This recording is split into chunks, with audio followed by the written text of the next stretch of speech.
চালা শিখামানি ছেলে, আমাকে কি সবাই মুখান্ডা পেয়েছে নাকি? হ্যাঁ বাড়া, এক এক রেখে ধরে গায়ে ভেঙে দেবো সব বাড়া।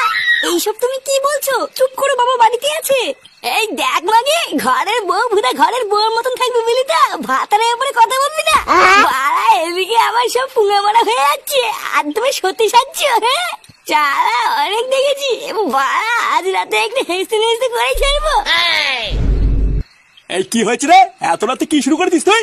হ্যাঁ এটা কে রে মারা? ভোদার বার, আমার জীবনটা নিয়ে ছিনিমিনি খেলে তুমি এখন আমাকে এসে চপকাচ্ছ ওরা। এই কি হয়েছে? কি বলি তুই? কি হয়েছে বাল বাগা মেনছে, তুমি কিছু বোঝো না?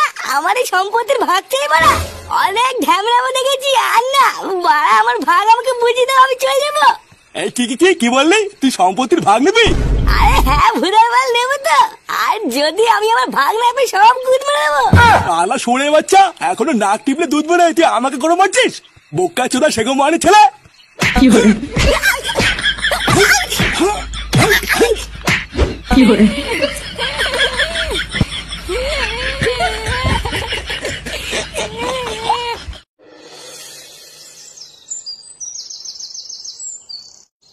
আরে কি ডাক্তার বাবু, আপনি এত সকালে আমাদের বাড়িতে? কালকে থেকে তো আমি আপনার কথাই ভাবছিলাম, আর দেখুন আপনিও চলে এসেছেন। আসলে নান্টু বাবু, আমি না আপনাকে একটা বিশেষ খবর দিতে এসেছিলাম।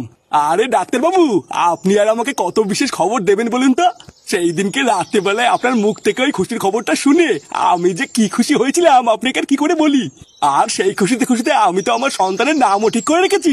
যদি ছেলে হয় তাহলে তো আমি ঠিক করে রেখেছি ওর নাম দেবো বদনা, আর যদি মেয়ে হয় তাহলে নাম দেবো পুটকি। আরে নান্টু বাবু, আমি কি বলছি আগে সেটা শুনুন।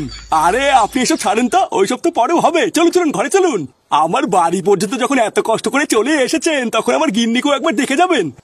আরে বাবা আসুন না ডাক্তার বাবু, আসুন আসুন, আমার ঘরে আসুন। এই তো এইটাই আমার ঘর, আসুন আসুন।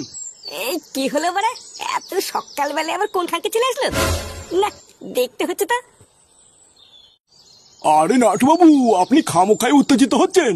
আমি একটা বিশেষ খবর দেওয়ার জন্য এতদূর ছুটে আসলাম, আর আপনি তো আমার কোনো কথাই শুনছেন না। খবর? কি খবর? আসলে নান্টু বাবু, সেদিন রাতে মেশিনে একটা বিশাল বড় সমস্যা থাকার জন্য একটা ভুল হয়ে গেছে। তাই আমার মনে হলো এই খবরটা আপনাকে তাড়াতাড়ি করে জানানো দরকার। কি বলছেন? মেশিনে সমস্যা ছিল মানে? আর কোন খবর দেওয়ার কথাই বা বলছেন?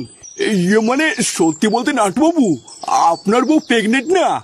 আসলে সেই দিন রাতে যে মেশিনটাই চেক করেছিলাম, সেই মেশিনে একটা ছোট সমস্যা থাকার জন্য ভুলভাল দেখেছিল। আপনার বউর তেমন কিছু হয়নি, ওই সামান্য একটু গরম লেগে মাথা ঘুরে পড়ে গেছিল। কি